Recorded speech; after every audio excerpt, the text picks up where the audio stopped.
Kodak n'a pas été dépassé par le numérique. Kodak l'a inventé. En 1975, dans un laboratoire discret de l'État de New York, un jeune ingénieur nommé Steven Sasson assemble un prototype étrange. Un capteur CCD emprunté à Fairchild Semiconductor, un enregistreur de cassette, une batterie massive. L'appareil pèse près de 4 kg. Il capture une image en noir et blanc d'une résolution de 0,01 mégapixels. Il faut 23 secondes pour voir apparaître la photo sur un écran. Ce jour-là, Steven Sasson vient d'inventer le premier appareil photo numérique de l'histoire. Quand il présente son travail à la direction de Kodak, la réaction n'est ni hostile ni enthousiaste. Elle est prudente. La question qui tombe est simple. Très bien, mais où est la pellicule ? À cette époque, Kodak est un empire industriel. Fondée en 1888 par George Eastman, l'entreprise a bâti un modèle d'une redoutable efficacité. Vous appuyez sur le bouton, Kodak fait le reste.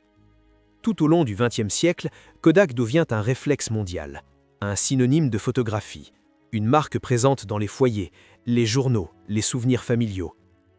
Dans les années 80, Kodak contrôle environ 90% du marché de la pellicule photo aux États-Unis et près de 85% des appareils vendus sur le territoire. Son chiffre d'affaires dépasse 16 milliards de dollars. Ses marges sont confortables, son nom est partout. Le cœur du système n'est pas l'appareil, c'est la pellicule.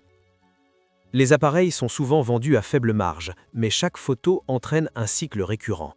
Achat de films, développement, tirage papier.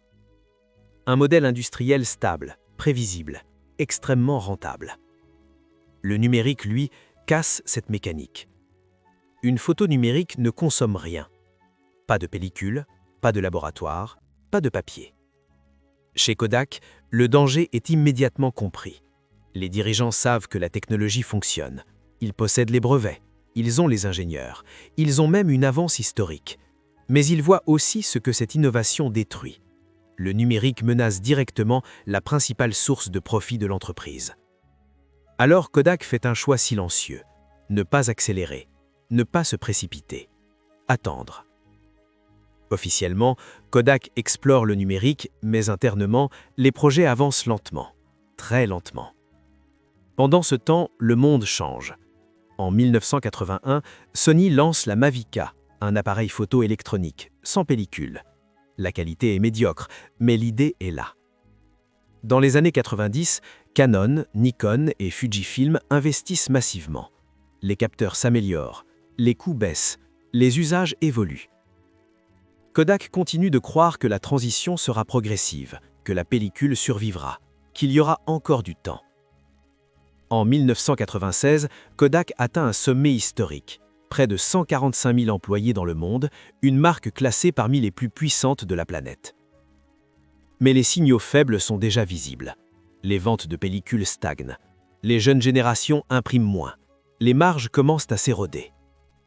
En 2000, Kodak réalise encore 16 milliards de dollars de chiffre d'affaires. Mais ce chiffre cache une réalité plus fragile. Le numérique progresse plus vite que prévu. Les photos deviennent gratuites, instantanées, illimitées. Puis arrive un autre choc, le téléphone. En 2007, Apple lance l'iPhone.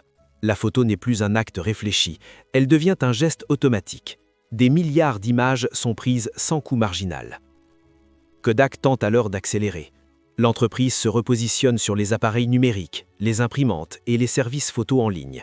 Mais les marges ne sont plus les mêmes. Kodak vend du matériel là où il vendait auparavant un consommable. La concurrence est féroce, les coûts sont élevés, la structure est lourde. Kodak est une entreprise conçue pour un autre monde. En 2011, la situation devient critique. Les dettes s'accumulent, les revenus s'effondrent, les actifs sont vendus, y compris des brevets historiques. En janvier 2012, Kodak se place sous la protection du chapitre 11 de la loi américaine sur les faillites. L'icône mondiale de la photographie est officiellement en faillite. Ce n'est pas une disparition brutale, c'est une lente érosion. Après la faillite, Kodak tente de se relever. L'entreprise se restructure. Elle abandonne définitivement le grand public. Elle vend ses marques iconiques liées à la photo amateur. Kodak se recentre sur l'impression professionnelle, les matériaux l'imagerie industrielle et les services pour entreprises. Elle devient un fournisseur discret, invisible pour le grand public, mais toujours actif. Dans les années 2020, Kodak fait brièvement parler d'elle lors de la crise sanitaire, lorsqu'un prêt gouvernemental américain est annoncé pour soutenir une reconversion partielle vers la production de composants pharmaceutiques. Le projet n'aboutira jamais vraiment. Aujourd'hui, Kodak existe encore, mais ce n'est plus la Kodak d'hier. Ce n'est plus une marque de souvenir. C'est une entreprise industrielle réduite, spécialisée, marginale.